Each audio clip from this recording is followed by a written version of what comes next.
grief changes nations. And in Wakanda, grief reshapes destiny. The moment King T'Challa took his final breath, the heart of the most advanced nation on earth fell silent. A silence so heavy it pressed against the palace walls, the markets, the sacred mountains. For the first time in generations, Wakanda stood without its Black Panther. And that's where our story begins. Before we dive deep into the shifting alliances and hidden motives surrounding the throne of Wakanda Forever, make sure you subscribe to the channel, because this story is not just about heroes.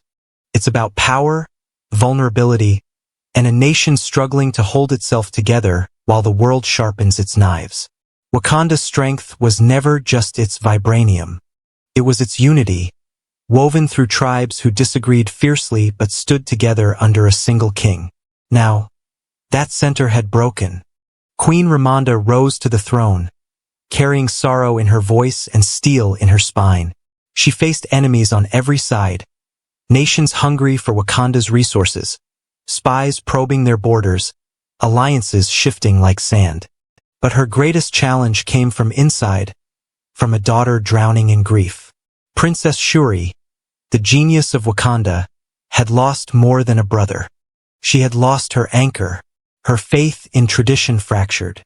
Her belief in the Panther goddess Bast faded. And with that loss, the nation's spiritual core began to tremble. Without the Black Panther, Wakanda's enemies saw opportunity. At the United Nations, foreign powers demanded vibranium access. Their voices carried false sympathy, but the truth behind their smiles was sharp. They feared Wakanda. They envied Wakanda. And now they thought Wakanda was weak. Ramonda knew better. Wakanda was wounded but not broken. Still, she realized that the kingdom's greatest threat would not come from Europe or America. It would come from under the sea. Far beneath the waves, another nation listened to the vibranium signals pulsing through the earth. A kingdom hidden since the rise of the first empires. A civilization forged by tragedy and strengthened by secrecy. Talokan, and its ruler, Namor. Where Wakanda had lost its king, Talokan had a god. A protector who saw the surface world as a predator creeping closer each day. To him, Wakanda had made a fatal mistake, revealing their power instead of concealing it. And now, that revelation threatened Talokan's security. Namor believed one truth with absolute certainty.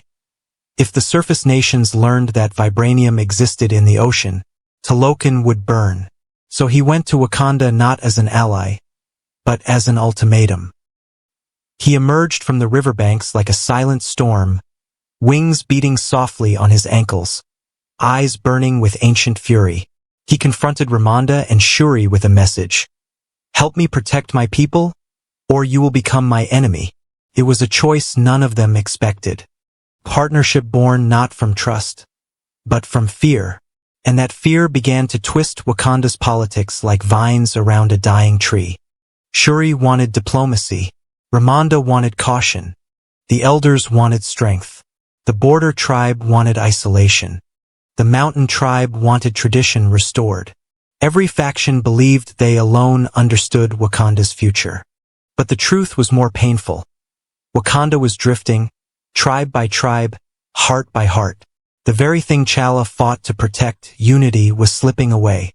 As Namor's forces moved silently through the deep, as foreign nations schemed in boardrooms and war rooms, as Shuri battled her own anger, Wakanda stood on the edge of a conflict it could not avoid. Because when Namor gave his warning, he wasn't threatening. He was predicting. The surface world would come for vibranium. And when they did, Wakanda would no longer stand alone at the center of that storm. Talokan would rise. Wakanda would resist. And the world would change forever. But before the storm breaks, one truth must be faced. Wakanda is strong. But a kingdom without its king is a kingdom in crisis. And that crisis is only beginning. The world smells weakness long before it sees it. And after the death of T'Challa, the scent of opportunity drifted across borders like smoke. Every nation, America, France, the UK, even covert alliances hidden beneath diplomatic smiles, believed Wakanda's defenses had cracked. They believed they could finally claim what they had always desired, a vibranium. But while the surface fought for scraps of power, a far older force was preparing to strike. Not for greed, but for survival. A force led by Namor, whose footsteps never touched land, yet whose influence shook every throne above the waves. Before we descend deeper, remember to subscribe to the channel to explore the unseen politics shaping some of Marvel's most powerful nations. Now, let the storm rise. Wakanda found itself surrounded not by armies, but by diplomacy sharpened into weapons. At the United Nations, accusations flew like darts. France attempted a covert raid on a Wakandan outreach center, seeking to steal vibranium samples. The mission failed spectacularly, but the message was clear. The world no longer saw Wakanda as untouchable. Queen Ramonda, standing before the committee with fire in her voice, delivered a warning. Wakanda is not defenseless. We are patient. But do not mistake patience for weakness. Her words echoed through global chambers, but behind closed doors, nations prepared for the next strike. Wakanda faced more than political pressure, it faced expectation. Other African nations feared Wakanda's secrecy. Some demanded cooperation. Others whispered resentment. For decades, Wakanda hid its power. Now that it had revealed the truth, the world felt betrayed and hungry. This was the new battlefield. And in the midst of it stood Shuri, broken, brilliant, and lost. She drowned herself in science to escape grief. Vibranium algorithms, heart-shaped herb reconstructions, synthetic possibilities.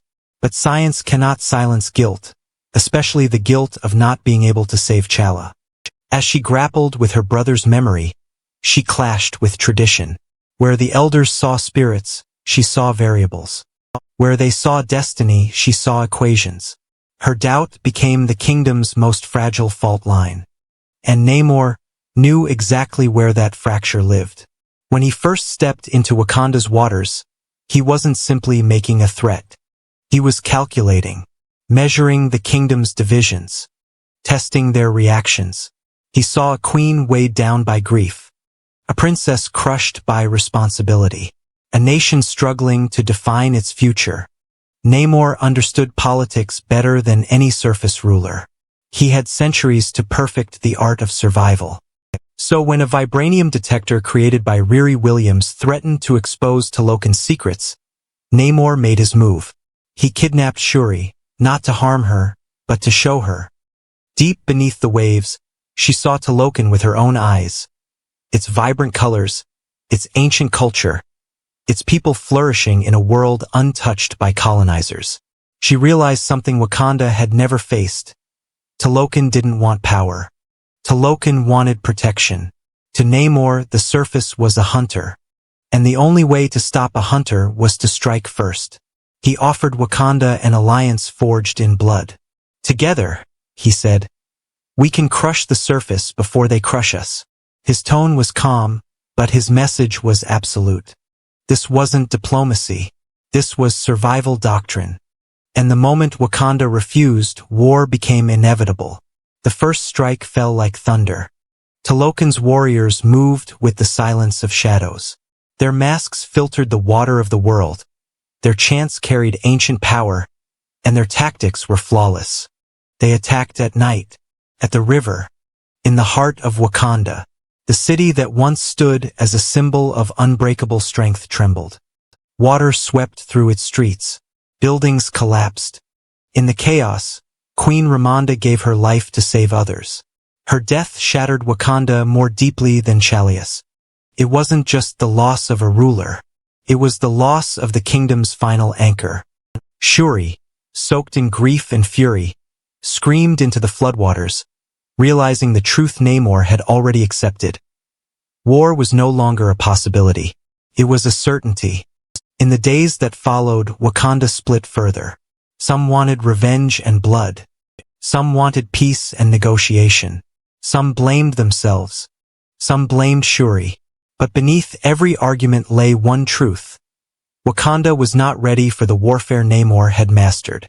His people had survived genocide, oppression, history itself. Talokan knew how to fight from the shadows, patient, precise, unrelenting. The world above debated policies. Talokan prepared for extinction-level conflict. This imbalance between diplomacy and devastation created the most complex political crisis Wakanda had ever faced. The question was no longer whether the kingdom would survive, but how much it would lose in order to stand strong again. Shuri knew the answer was coming. Heavy, violent, and unstoppable. And as she held her mother's memory close, one truth consumed her. To save Wakanda, a new Black Panther had to rise. But becoming the Panther would not heal her. It would change her. And the cost of that transformation was a price Wakanda and the world had yet to understand. But here's the uncomfortable truth about Wakanda Forever. Neither nation is truly the villain. Neither is truly the hero. Because both Wakanda and Talokan are trapped in a global game they didn't ask to play. Yet both are forced to pick up the pieces of a world desperate to control them. And the movie makes one thing painfully clear. Vibranium isn't just a resource. It's a weapon of influence, a bargaining chip, a threat. For years, Wakanda kept the world at bay with a single sentence. The dangerous resource you want, only we have. But then, the impossible happens. The US discovers a machine that can detect underwater vibranium. And suddenly, the illusion shatters. Wakanda's monopoly is gone. Their global leverage evaporates overnight. Meanwhile, Talokan, hidden, peaceful, isolated, has done exactly what Wakanda promised to do. Protect its people by staying hidden. And now their nightmare comes true. The surface world is looking for their resources, too. This is where politics collide with paranoia. Because if the surface nations can't invade Wakanda, they'll look for an easier target. A hidden one. A vulnerable one. Talokan. So Namor steps in, not as a tyrant, not as a warmonger, but as someone who's already lived through colonization and refuses to let history repeat itself. In his mind, diplomacy is just a slow form of surrender. And war is simply prevention. Wakanda, on the other hand, carries the burden of wisdom. They know the price of battle. They know the cost of isolation. And they carry the guilt of not helping the world sooner. Two nations, both victims of exploitation, both shaped by trauma, both fighting to protect their people. And the world just waits in the shadows, eager to claim whatever is left standing. When the dust settles, when the battles end, and when Namor and Shuri stand as reluctant allies, there's a subtle, almost silent truth the movie reveals. A truth that isn't about vibranium, nations, or even war. It's about power. Who gets to have it? Who gets to keep it? And how the world reacts when someone outside the Western order rises with enough strength to say, "No, you don't get to own us." See, Wakanda Forever isn't just about two kingdoms clashing. It's about the global stage watching them, waiting, calculating, and preparing. And the film makes this painfully clear through one scene. A moment many viewers overlook. When Ramonda walks into that chamber and exposes a group of nations trying to steal vibranium, she isn't just defending Wakanda. She's exposing a real-world dynamic. Those in power fear losing it. Those without power fear never getting it. And nations like Wakanda and Talokan? They're caught in the middle, punished not because they threaten the world, but because they challenge its hierarchy. Namor understands this. He's seen it for centuries. Empires rise by exploiting those who can't fight back. Wakanda understands this. They've spent decades guarding their walls from a world that feels entitled to their resources. Both nations share the same political wound, the fear of becoming the next country stripped, invaded, or reshaped for someone else's benefit. By the end of the movie, neither Wakanda nor Talokan is destroyed. But neither is safe either. Because now the world knows the truth. There isn't one vibranium nation. There are two. Two superpowers. Two threats. Two targets. And suddenly, the balance of global power becomes a tightrope. The CIA? Watching. France? Waiting. Other nations? scheming. Wakanda and Talokan are no longer legends. They are players in a geopolitical game where the rules were written without them. And that quietly, subtly, is the heart of Wakanda Forever. A story about marginalized nations caught between survival and sovereignty, between history and the future, between being left alone, and being forced to stand up and fight simply to exist.